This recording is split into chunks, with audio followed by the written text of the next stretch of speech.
서울대학교 의과대학의 교수로 재직하고 있는 김미경입니다. 여러분 이렇게 저를 초대해 주셔서 저는 정말 영광스럽고 값진 그런 기회를 가졌다고 생각합니다. 제가 말을 그렇게 잘하지는 못하지만 열심히 여러분과 한번 소통해보는 기회를 갖겠습니다. 올해는 코로나의 해로 기억 남을 것 같습니다.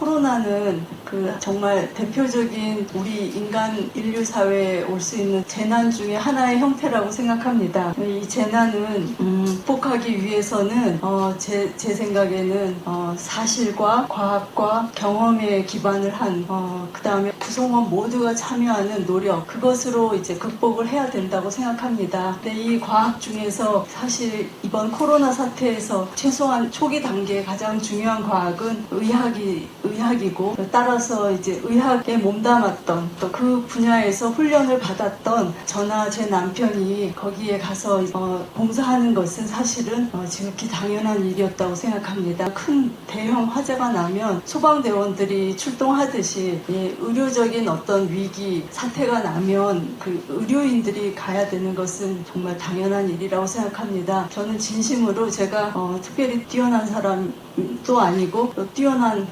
의사나 교수도 아닙니다. 저와 같은 비슷한 여건에 있는 많은 사람들 그 평균치 정도밖에는 되지 않는다고 생각합니다. 아까 제가 의사로서 저는 그 코로나 사태에 조금이라도 봉사하는 것은 당연하다고 말씀드렸는데, 정말 저도 이 사태를 겪으면서 제가 의사로서의 정체성이 굉장히 뿌리 깊구나 하는 것을 느꼈습니다. 의사로서의 정체성이라는 게 뭘까 생각을 해보면 생명을 소중하게 여기는 것입니다. 그게 아마 가장 큰 가치가 되어야 될 것이고, 그것이 현실적으로는 의사가 자기가 돌보는 환자들을 절대로 중간에 포기하지 않고 끝까지 같이 하면서 자기가 할 수 있는 최선의 노력을 다해서 돌보는 것이 아마 의사라고 생각합니다. 이 코로나를 통해서, 이 재난을 통해서 우리는 많은 생각을 해야 된다고 생각합니다. 우리 사회 전체로도 그렇고 또 저 스스로도 개인적으로도 많은 생각을 해볼 기회를 가졌고 아직도 계속 하고 있습니다. 코로나 사태와 같은 재난을 보면 우리 인생에 있어서 나에게 가장 중요한, 내가 꼭 보호하고 싶은 사람들이 누군가, 나에게 얼마나 소중한 사람들이 많은가 하는 것을 또 발견할 수 있는 기회가 주어진다고 생각합니다. 그러한 그 어려움 속에서 우리는 선택을 하게 되고 또 단련되고 하면서 우리 삶이 더욱더 힘들지만 풍요로워질 수 있다고 생각합니다. 저는 의사로서 15년 정도 병리의사로서 일했었습니다. 그러한 정체성이 지난 한 10여 년간 이제 법학을 하면서 또 법학자로 살았던 삶 속에서 이것이 이제 조금 퇴색하고 혹은 기억 안 나는 부분이 되어가고 있지 않나 생각을 했었는데, 이번 이 일을 겪으면서 저는 정말 뿌리 깊은 의사구나, 환자들을 조금이라도 도우면서 이렇게 보내는 시간을 통해서 내가 다른 데서는 얻을 수 없는 그런 어떤 충족감을 정말 얻을 수 있구나 다시 한번 깨달았습니다. 그리고 또 개인적으로는 남편과 함께 예전에 대학생 시절에 같이 봉사했을 때 그때로 돌아간 것 같아서 또 즐거웠습니다.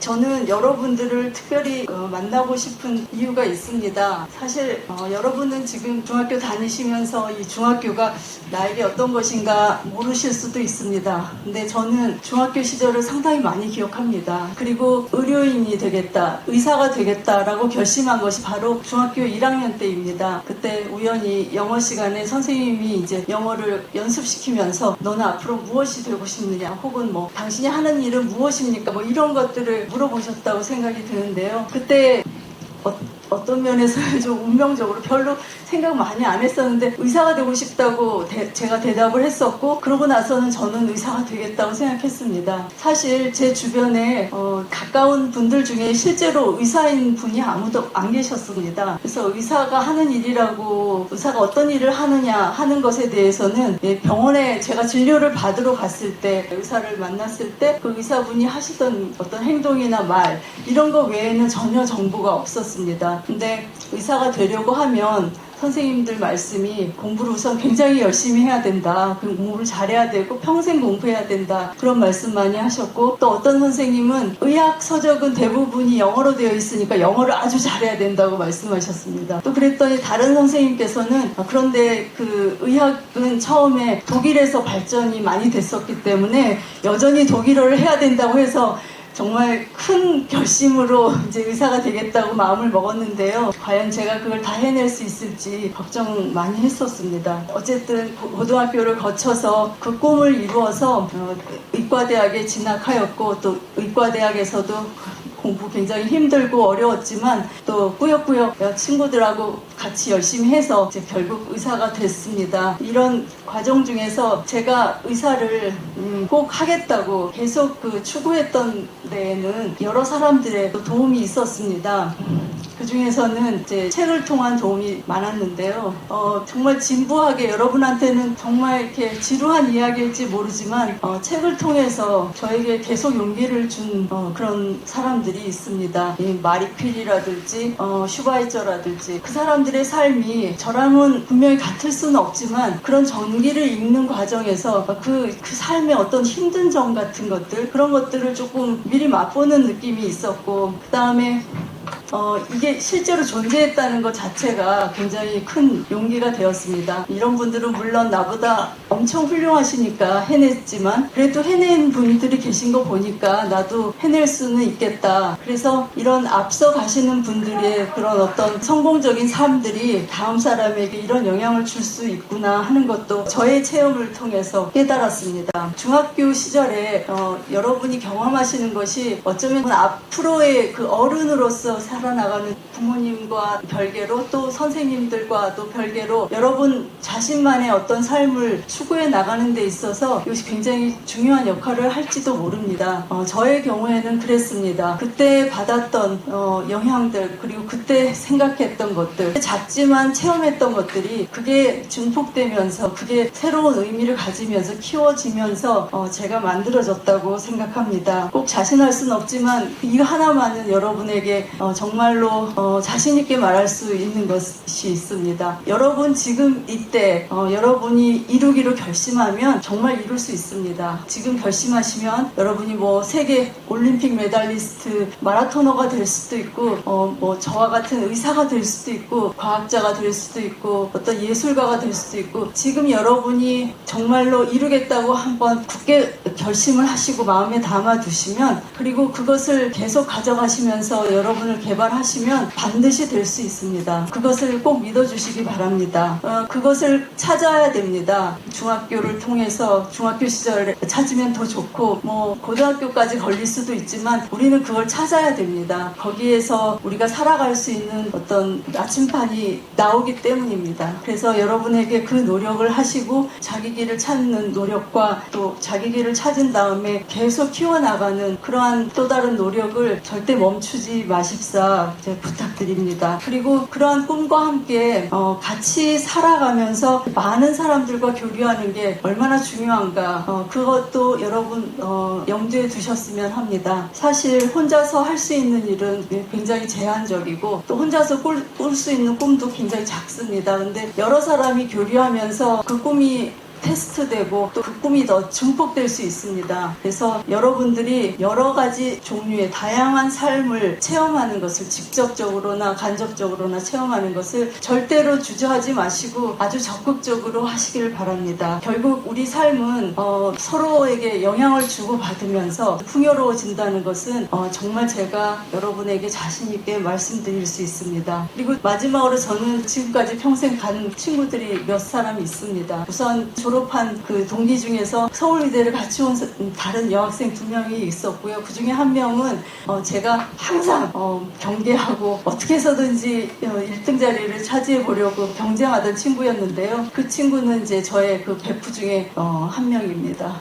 그렇게 지금 시작하신 어떤 우정이 평생 갈 수 있습니다. 그것의 소중함은 여러분이 나이가 드시면서 더 느끼실 수 있을 텐데요. 그러한 것도 꼭 소홀히 하지 않도록 당부드립니다. 예, 여기까지 제가 드릴 말씀은 다 드린 것 같습니다. 너무 말이 빨라서 혹은 좀 두서가 없어서 좀 못 알아들으신 게 있으시면 질문을 통해서 다시 한번 해주시기 바랍니다. 감사합니다. 마라톤을 하시게 된 계기가 무엇이죠? 그 다음에 이거는 뭐예요? 이응, 시옷, 이응. 알려주세요. 표정이에요. 아, 네. 하나 배웠네요. 저는 이제 체육을 아주 잘하지는 못했지만 체육을 한다는 사실 자체를 굉장히 좋아했습니다. 그러니까 운동회 같은 걸 하면 무조건 참여하고 뛰는 거를 좋아했거든요. 그래서 옛날부터 무슨 기회만 되면 뛰기도 하고 게임에도 참여하고 여하튼 가리지 않고 운동은 하기를 좋아하는 편이었습니다. 근데 마라톤은 42.19km나 되니까 사실은 그렇게 해가지고는 될 수 있는 게 아니었습니다. 근데 2018년에 제가 독일에 이제 유학을 갔을 때 1년간 유학을 갔는데 그때 10월 달에 제가 유학하고 있던 뮌헨에서 마라톤 대회가 열렸습니다. 신청을 해서 그때는 이제 10km밖에 못 뛰었어요. 근데 10km를 뛰었어도 마지막에 들어오는 데가 뮌헨의 올림픽 경기장이었거든요. 근데 너무 가슴이 막 벅찬 거예요. 기껏해야 10km 도착한 지 얼마 안 돼서 그 마라톤 선수들은 이제 곧 옵니다. 그 사람들이 이렇게 들어왔을 때 그 모습을 보면서 마음이 굉장히 벅찼어요. 정말 인간의 승리다. 저렇게 긴 거리를 나는 10km밖에 못 뛰었는데 4배 이상의 거리를 뛸 수 있도록 자기를 훈련했다는 것은 정말 대단한 거다. 나도 꼭 한번 죽기 전에 꼭 한번 해보고 싶다. 이런 생각을 그때 했고 그 이후에 이제 연습하기 시작했습니다. 그게 계기였고요. 그리고 이제 사소한 동기는 명함이 있지 않습니까? 근데 그 명함에는 항상 뭐 김미경 교수 뭐 이렇게 써 있는데 거기에 아마추어 마라토너라는 말을 한번 넣어보고 싶었습니다. 반드시 명함에 그걸 꼭 넣고 싶습니다. 대표님께 도전이라는 어떤 의미인가요? 하셨고요. 여러 분야에서 도전하시고 활동하셨는데 알게 된 것이나 깨달은 것이 있는지 궁금해요. 비슷한 질문이어서요. 같이 답하면 좋을 것 같아요. 도전하면 어떤 생각이 드세요? 뭔가 새롭다. 또 어떤 느낌이 드세요? 두렵다. 이런 느낌도 들지 않으세요? 우선은 제가 말씀드리고 싶은 게 저는 도전하면 두렵다는 느낌보다 힘들다. 좀 그런 느낌이 많이 들어요. 왜 그러냐면 도전은 두려운 게 아니거든요. 대신에 굉장히 힘든 게 도전이라는 생각이 들어요. 왜 그런 생각이 드느냐면 흔히들 도전하면 지금까지 내가 했던 일들 다 버리고 완전히 새로운 분야로 뛰어드는 게 도전이라고 생각하잖아요. 근데 실제 도전은 그렇지가 않아요. 예를 들면 제가 의사를 그만두고 V3 백신 만드는 안랩이라는 회사를 창업을 했어요. 지금도 참 좋은 회사이죠. 거기 직원 1200명 중에서 800명이 프로그래머입니다. 보통 보면 사업하는 사람들이 더 많고 기술자는 조금인 회사가 대부분이거든요. 근데 안랩은 완전히 거꾸로예요. 근데 그 일을 시작했을 때 제가 하나도 모르는 상태에서 시작한 게 아니에요. 그 전에 했던 의사를 완전히 버리고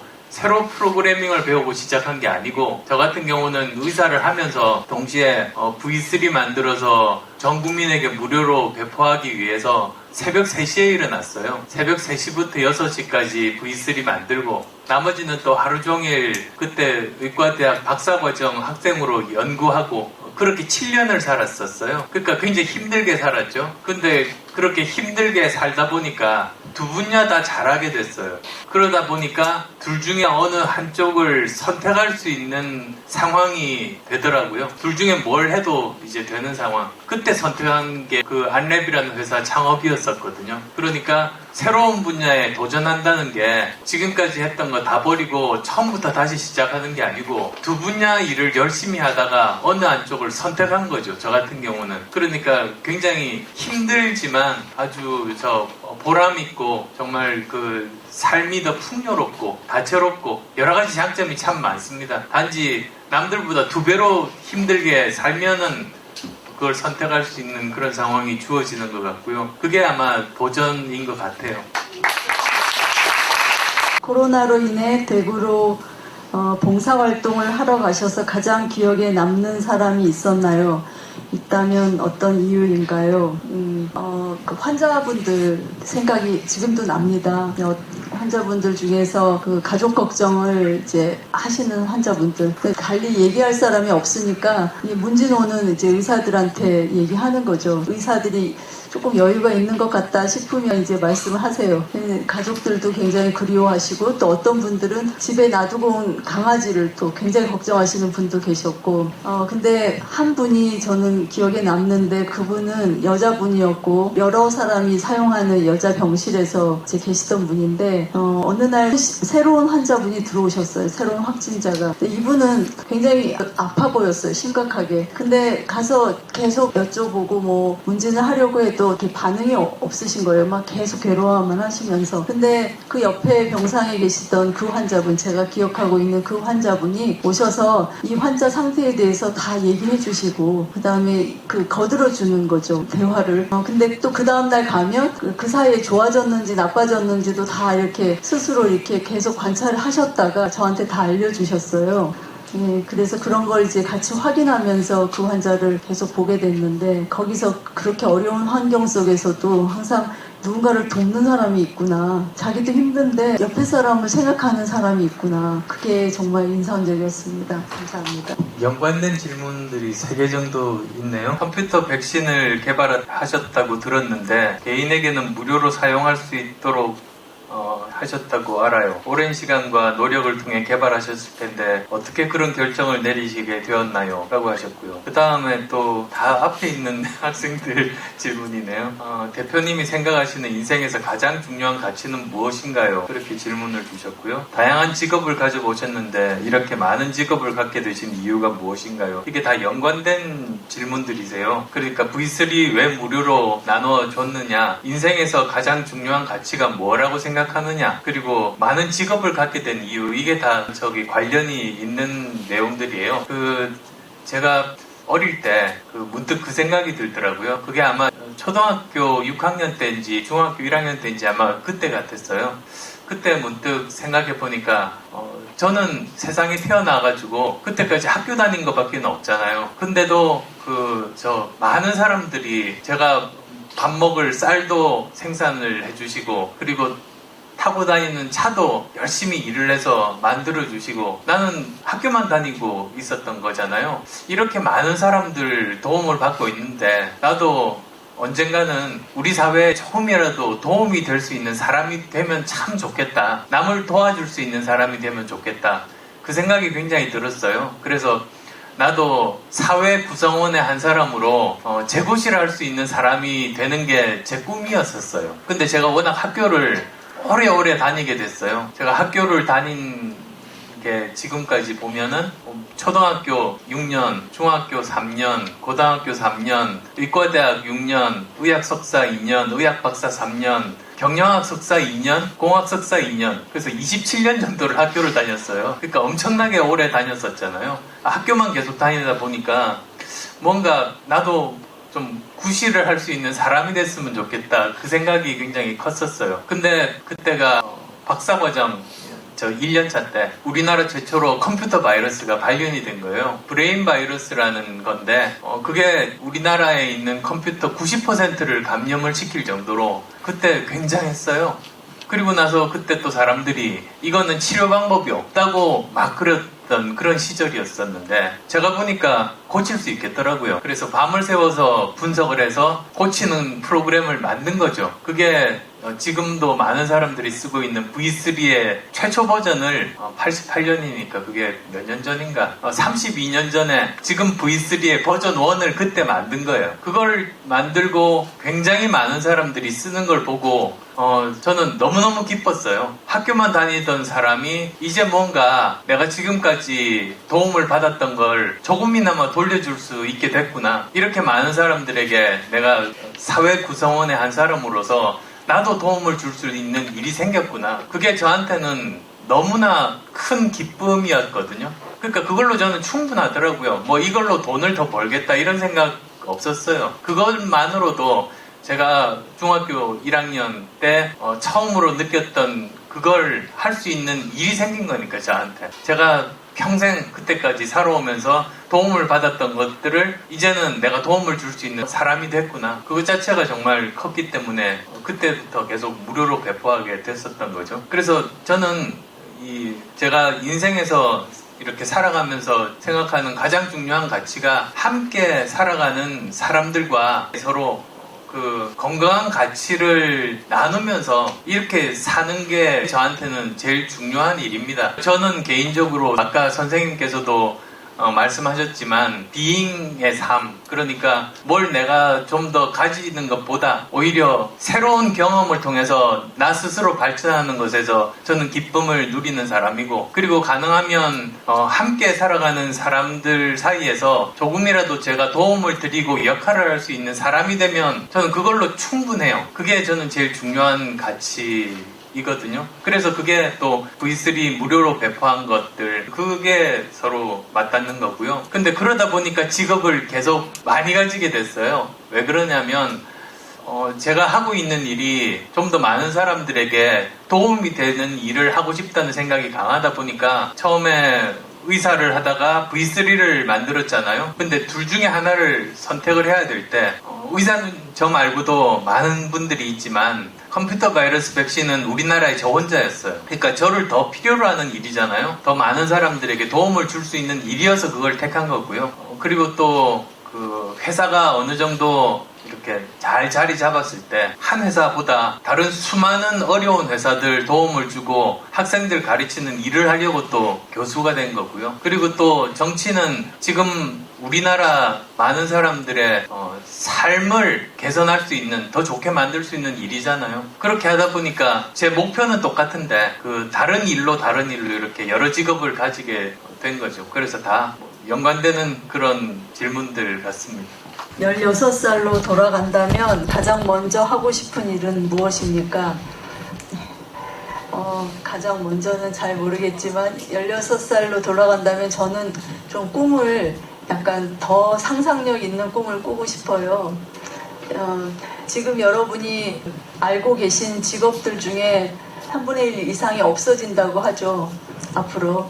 새로운 직업이 많이 생길 거예요. 근데 꼭 직업을 갖기 위해서가 아니라 그냥 가만히 생각해보면 나에게 맞는 어떤 일이나 그런 것이 꼭 지금 현재 존재하지 않을 수도 있거든요. 좀 변형을 필요로 할 수도 있거든요. 근데 정말 저는 저에게 맞는 일이 조금 더 맞는 일, 좀 더 의미 있는 일이 있다면 하고 싶어요. 그게 지금 존재하지 않고 길이 보이지 않더라도 해보니까 노력을 하면 많은 어려움은 사실 극복이 가능하더라고요. 두려웠지만 두렵지 않다고 하셨는데 저는 새로운 일을 하려고 하거나 남이 안 간 길을 가려고 하면 두렵기도 한데 조금씩 한 발짝 한 발짝씩 나가다 보면 덜 두려워지고 길이 보이는 것 같아요. 그래서 여러분 지금 여러분이 원하시는 거를 어떤 틀에 맞추지 마시고 정말 상상력 있게, 그리고 정말 자기에게 맞는 자기가 원하는 것을 꼭 선택하시길 바랍니다. 자기가 원하는 것인지를 알 수 있는 한 가지 방법이요. 정말 자기가 원하는 일을 할 때는 정말 피곤하지가 않아요. 옆에서 어머니나 선생님들이 걱정하지 않으셔도 막 새벽같이 일어나서 밤 늦게까지 그것을 들여다보고 있어도 시간 가는 줄 모르고 그거를 하루가 아니라 매일 한 달, 두 달, 석 달 해도 정말 지치지 않거든요. 그게 또 다른 이유이기도 합니다. 자기가 좋아하는 일을 선택하지 않으면 쉽게 지쳐요. 지치면 잘할 수 없죠. 근데 지금은 정말 세계 전체가 경쟁의 상대고 뭔가 하나 잡으면 그 분야에서는 자기가 가장 앞서는 사람이 되는 것도 굉장히 중요해요. 그러니까 모든 게 연관되어 있습니다. 꼭 정말로 좋아하신, 정말 마음이 끌리는 거, 그것을 꼭 선택하셔서 그걸 찾으시고요. 그런 다음에 모든 걸 다 맞춰서 노력하는 거죠. 아무리 어려워도 중간 과정은 쉬운 건 아무것도 없어요. 중간 과정은 굉장히 지루하고 반복적이고 시간이 많이 걸립니다. 근데 그래도 내가 좋아하는 것을 보고 있기 때문에 갈 수는 있거든요. 그래서 모든 게 연관되어 있습니다. 꼭 좋아하는 거 선택하셔서 반드시 여러분이 원하는 만큼 성취하시길 코로나19로 어려운 사람들을 위해 봉사활동을 했을 때 힘들었던 것 중에 가장 힘들었던 일은 무엇인가요? 라고 하셨고요. 또 봉사를 할 때 어떤 마음가짐으로 임하시나요? 라고 하셨는데요. 그 의료봉사활동 하면 참 떠오르는 게 저는 많아요. 그러니까 이제 의과대학 다닐 때입니다. 그래서 의대생으로 할 수 있는 게 의료봉사활동이잖아요. 그래서 찾아봤더니 동아리 중에서 의료봉사만 하는 동아리가 없더라고요. 다 보면 종교 동아리들이 의료봉사활동들을 다 하고 있어서요. 그래서 제가 엉뚱하게 사실 제가 신자도 아닌데 가톨릭 학생회 가입했어요. 의료봉사활동 하려고요. 근데 거기서 이제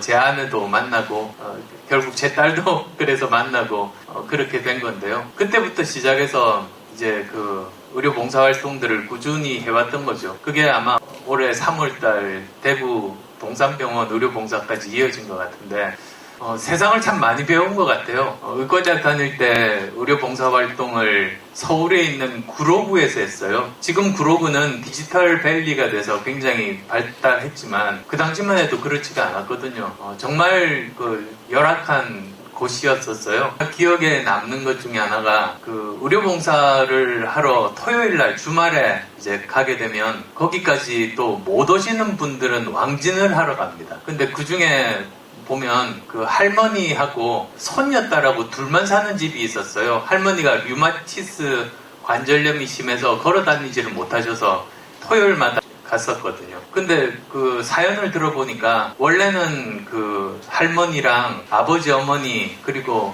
따님까지 이렇게 4가족이었었대요. 근데 아버님이 아파서 쓰러지고 그러다 보니까 너무 살기 힘들어서 그냥 어머님은 집을 나가고 그 다음에 아버지 돌아가시고 그래서 할머니하고 손녀딸하고 둘만 살았던 거예요. 근데 할머니도 이제 류마티스 관절염 때문에 어떻게 갈 수가 없으니까 손녀가 그때 중1이었었는데 신문 배달하면서 겨우겨우 살아남는 그런 집이었었어요. 근데 어느 날 가보니까 할머니가 돌아가셨더라고요. 이 손녀가 견디지를 못해가지고 그냥 가출해버리고 할머니가 그냥 돌아가신 거예요. 그거 보면서 참 정말로 그 세상은 소설보다 훨씬 더 힘든 거구나. 그때 그걸 참 뼈저리게 느꼈었어요. 얼마나 힘든 분들이 이 세상에 많이 사시는지 현실은 소설보다도 끔찍한 것이라는 것 그때 많이 배웠었죠. 그래서 어떻게든 열심히 공부해서 그때 의과 대학생이니까 의사가 돼서 제가 할 수 있는 한 그런 분들을 돕겠다고 결심을 했었던 때도 이제 의과대학 다니면서 의료봉사활동 했었을 때였어요. 근데 그런 것이 이번에 대구 의료봉사활동에도 참 같은 그런 경험들을 많이 했던 것 같아요. 3월 초에 저희가 그 대구 동산병원에 봉사활동 하러 갔을 때만 해도 사람들이 다 공포에 휩싸였잖아요. 그때 가보니까 대구 시민들도 너무 무서워가지고 병원 부근으로는 접근을 안 하시더라고요. 그 병원 바로 길 건너편에 서문시장도 문을 닫고 또 병원 바로 옆에 있는 인도로 걸어다니는 행인도 한 사람도 없었어요. 차들도 그쪽으로는 안 다니고 그 정도로 굉장히 무서워했던 그런 시절인데 그러다 보니까 이제 환자분들이 더 심각하더라고요. 보통 암에 걸려도 가족들이 와서 문병을 올 수 있잖아요. 코로나는 문병을 못 오는 거예요. 아무도 가족들도 만날 수도 없고 그리고 그 의사들도 또는 간호사들도 사실은 이 방호복을 입는 것 자체가 오래 견디지를 못하다 보니까 충분히 병실에 가지도 못하고 그리고 언론에서도 이분들이 어떤 사연이 있는지 취재도 못해요. 이런 게 없거든요. 다른 질병은 이렇지가 않은데 이런 열악한 상황에서 열심히 이렇게 환자들 진료하고 하면서 정말 가슴 아픈 사연들을 많이 들었어요. 그래서 그 중에 몇 개는 알려야 되겠다 싶어서 그때 의료봉사활동 하면서 알렸었어요. 그 중에 제가 이야기한 것 중에 하나가 들으신 분도 있겠지만 어떤 그 할머니가 가슴이 너무너무 답답하다는 거예요. 그래서 저는 또 혹시나 코로나19가 더 악화됐는 줄 알고 그러면 혹시 숨을 쉴 때 가슴이 아프거나 그러시진 않냐고 이렇게 물어봤었어요. 그랬더니 그게 아니고 어제 그 할머님 남편이 돌아가셨다는 거예요. 그러고 나서는 다른 병원에 입원하고 있으니까 얼굴을 볼 수도 없고 그 당시만 해도 코로나 확진이 돼서 돌아가시면 바로 화장을 하던 때라 얼굴도 못 보고 화장을 한 거예요. 그리고 본인도 환자니까 장례식에 갈 수도 없어요. 그러니까 세상에 어떤 말이 그분께 위로가 되겠나 싶더라고요. 그래서 그런 가슴 아픈 사연들, 이건 반드시 좀 알려야 되겠다 싶어서 그 언론을 통해서 그분의 가슴 아픈 이야기도 하고, 그래서 참 굉장히 불행하고 힘든 그 와중에 지금 우리가 있는 것 같아요. 코로나19가 끝나려면 언제쯤 끝날까요? 백신이 언제쯤 나올까요? 백신이 보통 5년 걸려요. 개발해서 나오는데. 근데 이번에는 전 세계가 달려들어서 그 가장 최단 시간을 찾았어요. 그래서 지금 예상하는 게 한 1년 반 정도거든요. 그래서 아주 빠르면 내년 초 아니면 내년 중반 정도가 되면 나올 것 같아요. 근데 문제는 그걸로 그치는 게 아니고, 개발이 되더라도 생산을 하는데 지금 지구 인구가 77억 명이잖아요. 1년에 아마 10억 개 만들기 힘들걸요? 이게 보통 일이 아닙니다. 그 다음에 또 설령 뭐 1년 내에 70억 개를 생산한다고 해도 이게 편의점 가서 자기가 맞을 수 있는 게 아니잖아요. 병원을 가야 돼요. 그러면 또 의사 숫자가 한계가 있다 보니까 이걸 맞는데도 시간이 굉장히 걸려요. 그래서 혹시 컨테이전이라는 헐리우드 영화를 보신 분은 아실 텐데, 거기는 어떤 스토리가 나오느냐면 전 세계 인구를 백신을 다 맞히려면 1년이 걸리니까 뽑기를 했대요. 복권 추첨처럼. 그래서 생일이 뭐 예를 들면 3월 1일인 사람이 제일 먼저 첫날 맞고, 둘째 날 뭐 6월 30일 사람들이 맞고, 이런 식인 거죠. 그러니까 재수 없는 사람은 백신 개발되고 생산은 다 끝났는데 맞으려면 1년도 더 기다려야 되는 거예요. 그래서 아마 내년 초에 백신이 개발이 돼도 직접 다 맞아서 안전하기까지는 심하면 1년도 더 걸릴 수도 있는 거거든요. 그러면 아마 내년 말 정도까지도 이게 지금 상태가 계속 될 수 있다고 생각을 해보시면 여기에 지금 적응해야 될 것 같아요. 이번 1학기 동안 공부하느라고 고생들 많으셨을 텐데 이게 끝이 아니고 내년 1학기, 내년 2학기까지도 이렇게 공부를 해야 된다고 생각하면 나한테 가장 잘 맞는 학습 방법이 뭐가 있을까? 이런 상황에서도 그 정말 즐겁게 친구들과도 잘 지내는 방법이 어떤 게 있을까? 왜냐하면 지금 몇 달 동안 고생한 게 이게 끝이 아니고 새로운 시작이라고 생각하고, 그런 걸 한번 생각해 보시면 좋지 않을까 싶습니다. 성적이 인생의 전부가 아니라고 사람들이 그러지만 저는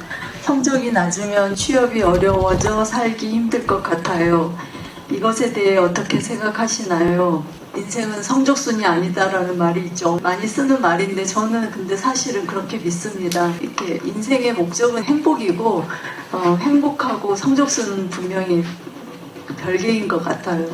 여러분이 이제 걱정하시죠. 그러니까 진학도 그 이후에 취업도 결국 이 성적순이 쭉 이어져 나갈 거라고 아마 생각하실 것 같아요. 그 다음에 본인의 꿈을 이루는데 그 다른 방법은 생각이 안 나고 지금 보이는 건 공부니까 공부를 열심히 하면 내 꿈이 이루어지겠지 하고 또 생각하실 수도 있어요. 학업의 성적에 대해서 신경을 많이 쓰실 거라고 생각하는데요. 그 공부는 열심히 하시면 좋죠. 근데 모든 사람이 다 공부 열심히 해서 잘할 수 있는 건 아니잖아요. 네, 그래서 자기가 거기에 적성이 없다고 생각하시면 그렇지만 꿈을 접을 필요는 없죠. 거기에 맞는 자기만의 꿈을 키우는 거가 저는 더 좋게 생각 들어요. 그 정해진 길을 같이 가려고 하기보다는요. 그래서 뭐 강점 혁명 그런 책도 있는데요. 사람이 자기 약점에 이렇게 너무 그 신경을 많이 쓰면 그 좋을 게 없다고 그러죠. 왜냐하면 그 약점은 아무리 신경 써도 원래 그 약점이 없는 사람들을 이길 수가 없고요. 그리고 그 우리 사회에서는 혼자서 일하는 거 아니기 때문에 그 약점은 다른 사람으로 보완하면 된다고 하죠. 대신에 강점에 초점을 두면 아까도 말씀드린 것처럼 시간이 지나도 지치지 않고 추구해 나갈 수 있는 내 일이 있는 거예요. 내가 정말 잘할 수 있는 거. 그러니까 강점에 더 신경 쓰시고 내 강점을 최대한으로 키우시면서 약점은 이게 나에게 어떤 치명적인 문제가 되지만 않게 관리하시면서 자기 적성을 찾아 나가시면 좋겠어요. 구글이라는 회사 아시죠, 여러분? 구글이라는 회사에서 사람들만 이렇게 이제 뽑는 그런 인사 과장 같은 그런 직위에 있는 분이 인터뷰한 기사를 봤어요. 뉴욕타임즈라는 그 신문과 구글에서 매년 이렇게 고용하는 직원들 중에 고졸, 그러니까 대학교 가지 않은 사람의 퍼센티지가 매년 증가하고 있다고 합니다. 그 사람 말로는 왜 그런 사람들을 많이 뽑느냐? 첫째는 그 대학교도 가지 않았으면서 정규 교육을 그렇게 많이 받지 않았으면서도 그런 걸 많이 받은 박사나 이런 사람들과 나란히 이 자리에 쓸 수 있었던 사람은 뭔가를 뚫고 나온 사람이다 라는 그런 생각이 있고요. 두 번째로는 지금 현대 시대에 필요한 여러 가지 첨단 기술의 혁신은 고정적인 사고가 아니라 이 상자 밖의 사고라고 하는 거 있죠.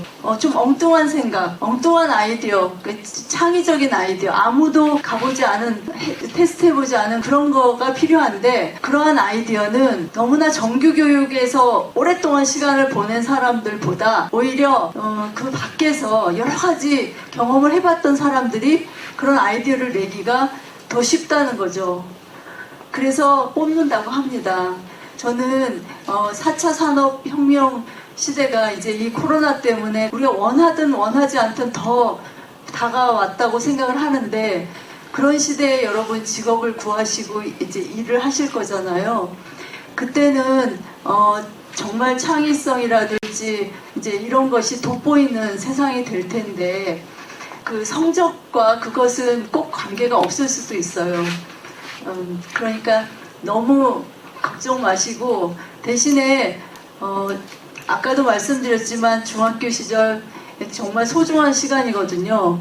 여러분이 이런 배울 수 있는 기회도 결국은 정해져 있어요. 어느 순간 되면 학교를 나가야 되는 거니까.